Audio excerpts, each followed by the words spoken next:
Venezuela seguía atravesando una crisis de derechos humanos sin precedentes. Continuaron las ejecuciones extrajudiciales, las detenciones arbitrarias, el uso excesivo de la fuerza y los homicidios ilegítimos por parte de las fuerzas de seguridad en el marco de una política de represión para silenciar la disidencia.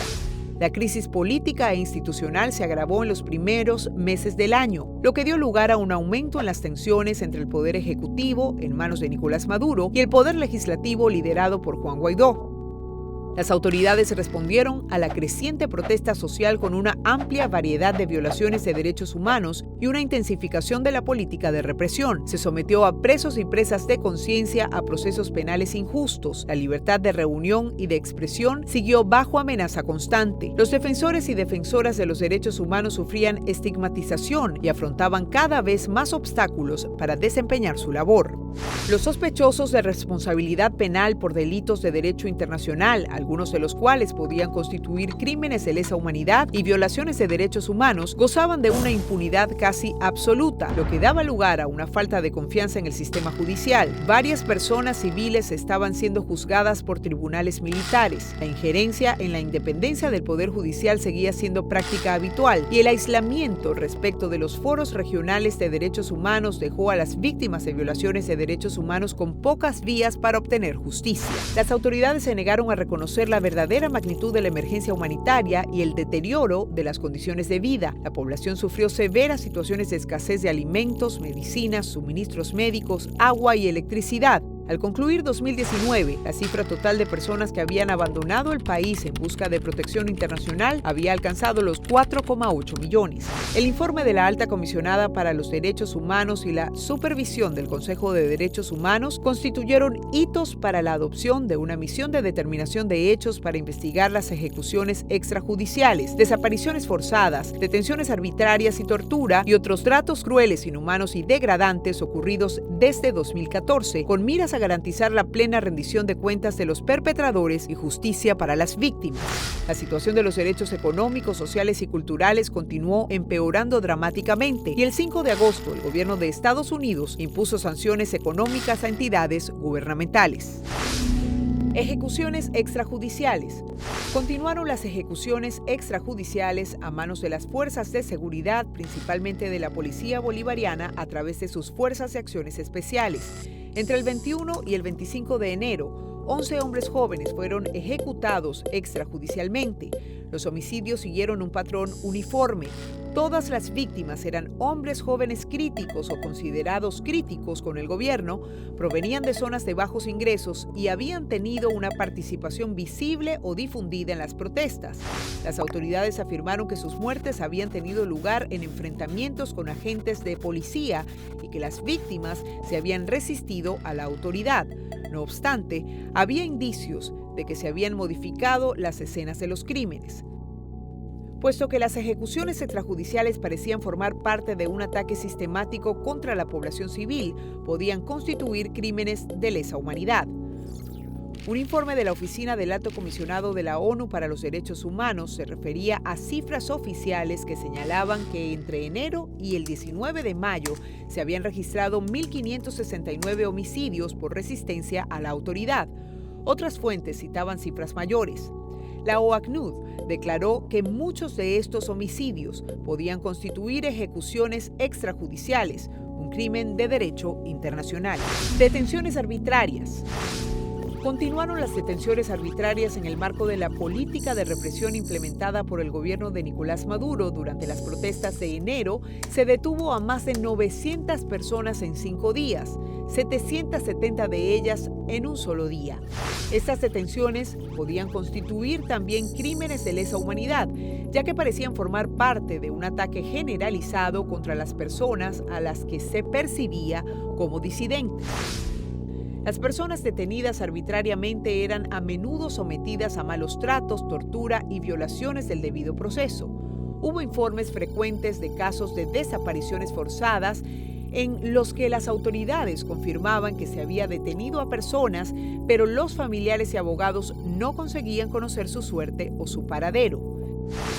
Entre las personas detenidas arbitrariamente figuraba Roberto Marrero, jefe del despacho del presidente de la Asamblea Nacional, arrestado el 21 de marzo y que permanecía bajo custodia del Servicio Bolivariano de Inteligencia Nacional, SEBIN, en el Helicoide, en Caracas, al finalizar el año.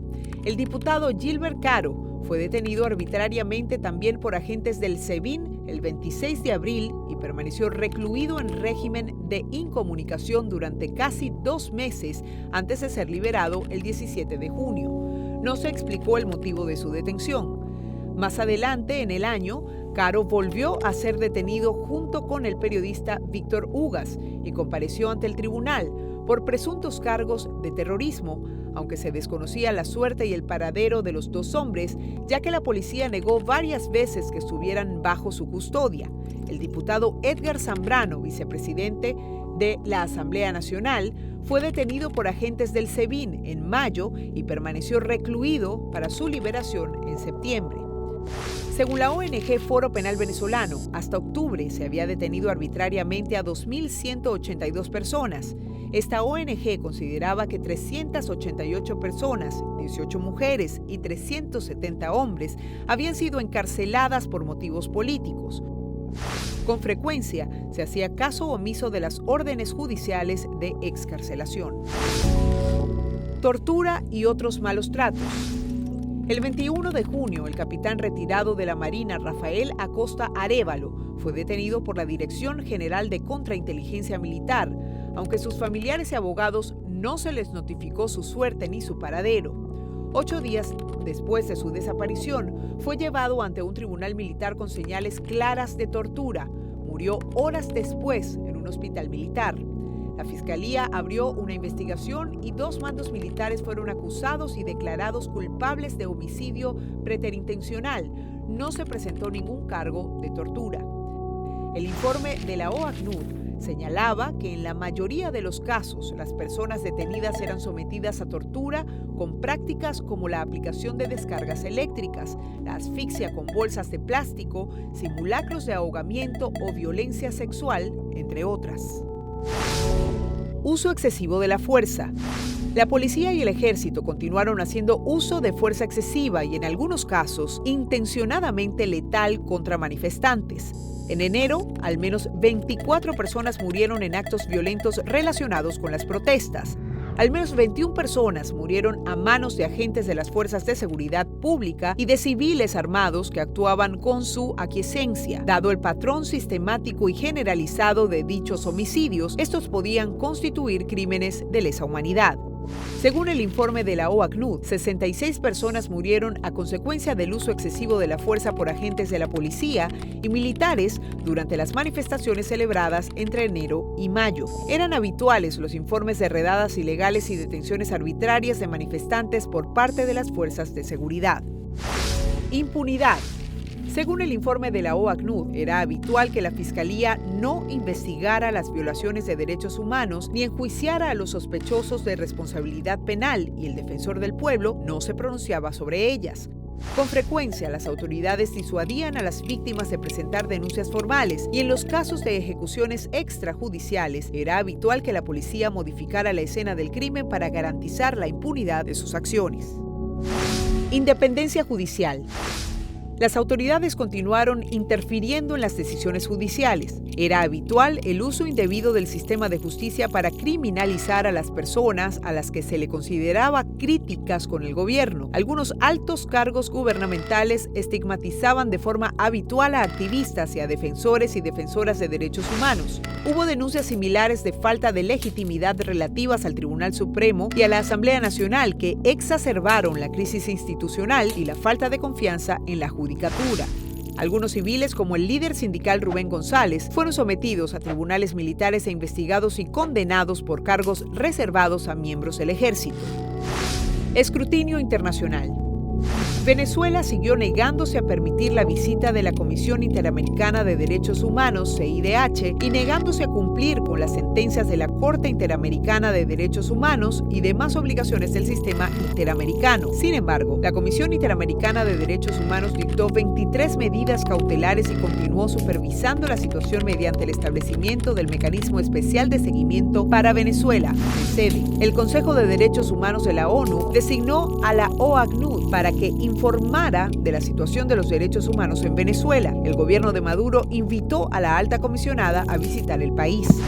El informe de la OACNUD describió una situación de derechos humanos muy alarmante y fue duramente criticado por las autoridades que acusaron a la OACNUD de parcialidad. En septiembre, el Consejo de Derechos Humanos de la ONU adoptó 2 resoluciones sobre Venezuela. La primera renovaba el mandato de la OACNUD de investigar las violaciones de derechos humanos y pedía que se estableciera una presencia permanente de la oficina en Venezuela, que al concluir el año consistía en 2 representantes sobre el terreno. La segunda establecía una visita de investigación internacional sobre las ejecuciones extrajudiciales, desapariciones forzadas, detenciones arbitrarias y tortura y otros tratos crueles, inhumanos y degradantes ocurridos desde 2014. Con miras a garantizar la plena rendición de cuentas de los perpetradores y justicia para las víctimas.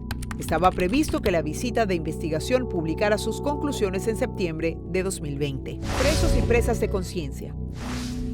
Durante el año, al menos 6 presos y presas de conciencia seguían detenidos o sufrían limitaciones en sus derechos.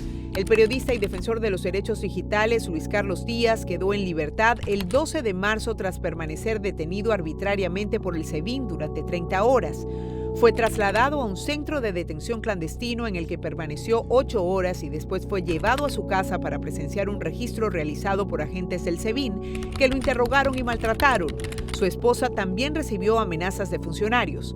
Al finalizar el año, Luis Carlos Díaz enfrentaba cargos penales y permanecía sometido a restricciones, entre las que figuraban la prohibición de viajar, el requerimiento de apersonarse ante el tribunal local cada 8 días y la prohibición de realizar declaraciones públicas. Leopoldo López fue liberado de su arresto domiciliario por agentes del SEBIN durante un levantamiento en abril. Su libertad de circulación seguía estando restringida, ya que residía como invitado en la Embajada de España en Caracas y su familia huyó del país. Seguían abiertas las causas contra Geraldine Chacón, Gregory Hain y Rosmith Mantilla. No se había levantado la prohibición de regresar a Venezuela impuesta a Vilca Fernández.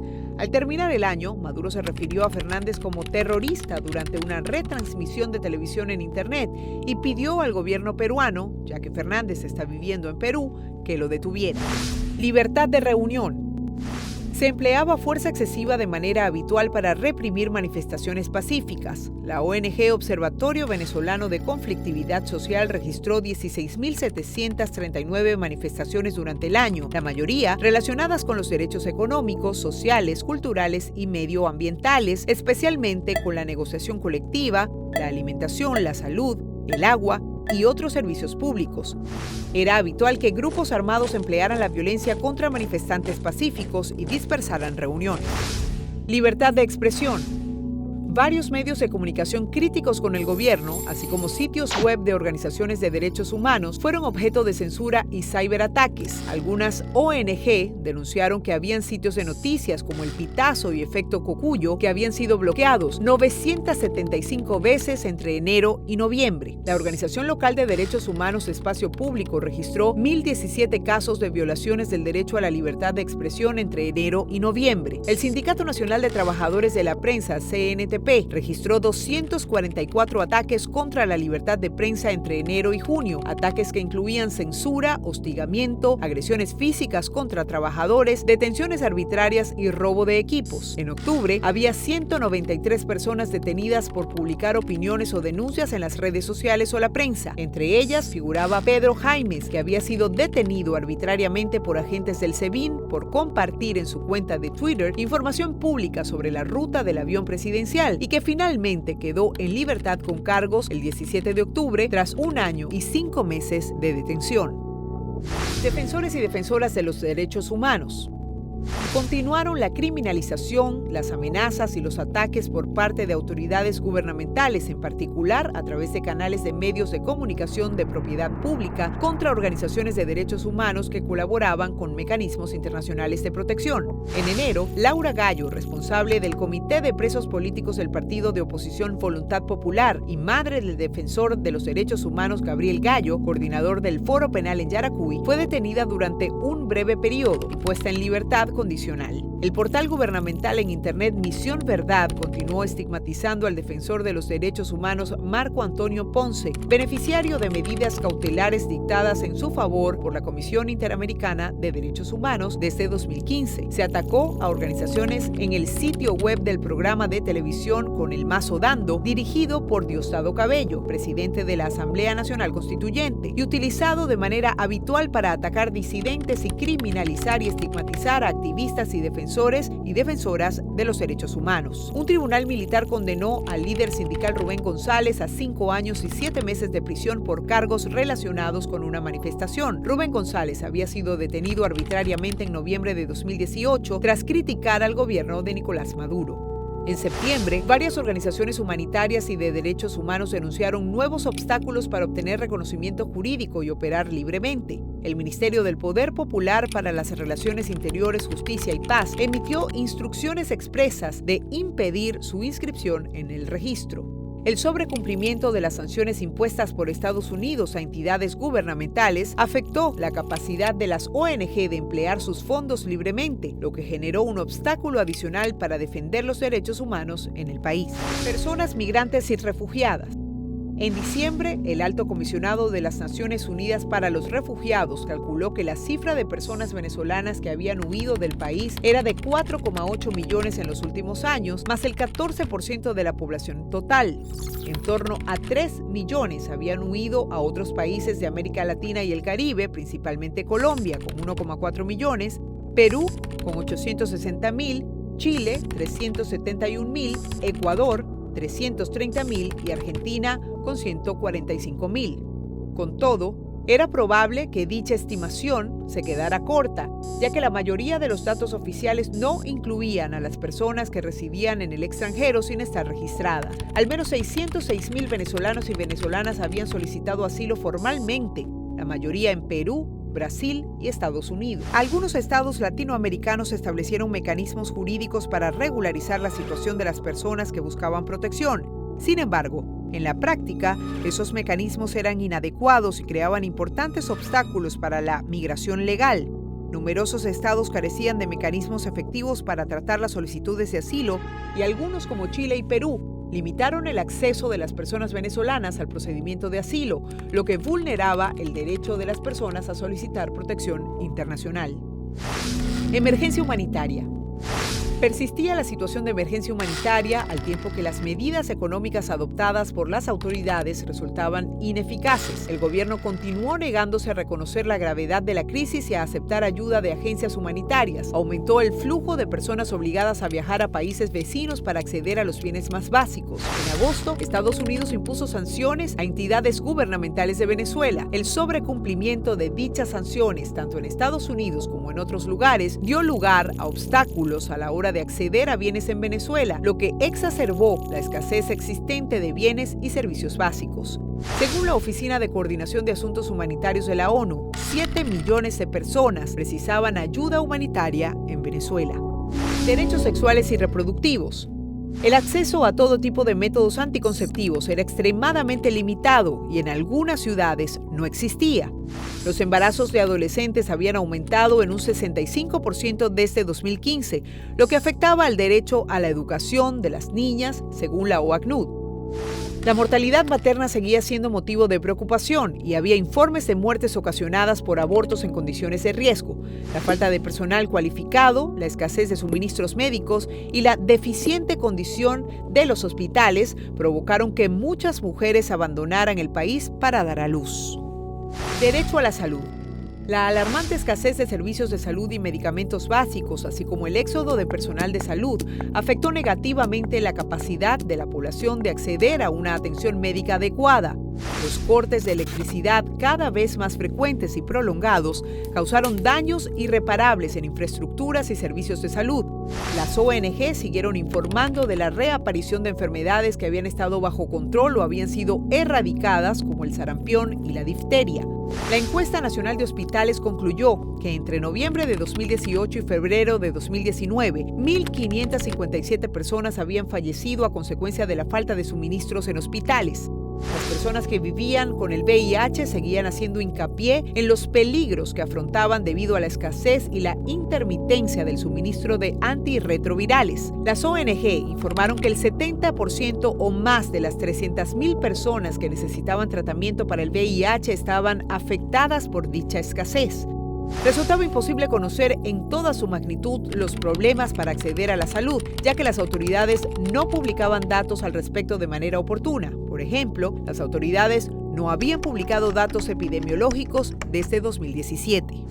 Derecho a la alimentación. La hiperinflación y las políticas económicas y sociales redujeron la producción de alimentos y debilitaron los sistemas de distribución. La Organización de Naciones Unidas para la Alimentación y la Agricultura informó que 6,8 millones de personas venezolanas sufrían desnutrición. El poder adquisitivo disminuyó drásticamente, lo que dio lugar a graves limitaciones en el acceso de alimentos. La organización humanitaria Cáritas informó de los altos niveles de desnutrición entre los niños y niñas y las mujeres embarazadas. Las organizaciones locales se quejaron de violaciones del derecho a la alimentación, ya que los comités locales de abastecimiento popular, el principal programa de abastecimiento de alimentos, no cubrían las necesidades nutricionales de la población. La calidad de los alimentos y la periodicidad de su distribución eran los principales motivos de preocupación. Las autoridades tampoco permitieron el acceso a información sobre el contenido calórico y la calidad del programa. Derecho al agua. La limitación del acceso al agua potable y saneamiento continuo afectó una parte significativa de la población. Algunas ONG informaron que la población tenía acceso a agua potable solo 48 horas a la semana, especialmente en las zonas de menos ingresos. La degradación de la red eléctrica también repercutió en el acceso de la población al agua durante los periodos de corte de electricidad, que no solo afectaron a personas, sino también a servicios de salud y morgues, entre otros. Condiciones de reclusión. Las condiciones de reclusión seguían siendo muy precarias y persistían las denuncias de condiciones inadecuadas en los centros policiales de detención. El Observatorio Venezolano de Prisiones denunció 59 muertes en cárceles entre enero y junio. El hacinamiento y la falta de atención médica eran las principales causas de la propagación de enfermedades en las cárceles. Pueblos indígenas.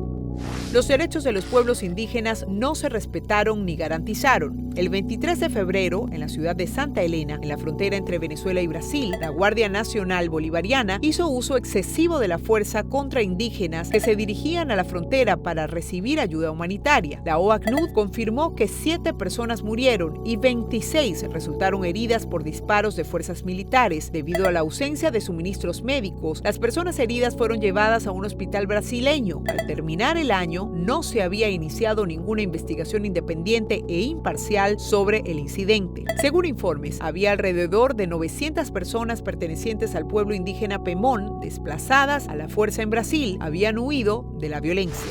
La presencia de personal militar, bandas delictivas organizadas y grupos armados causaba violencia e inseguridad en territorios indígenas en diversas zonas del país.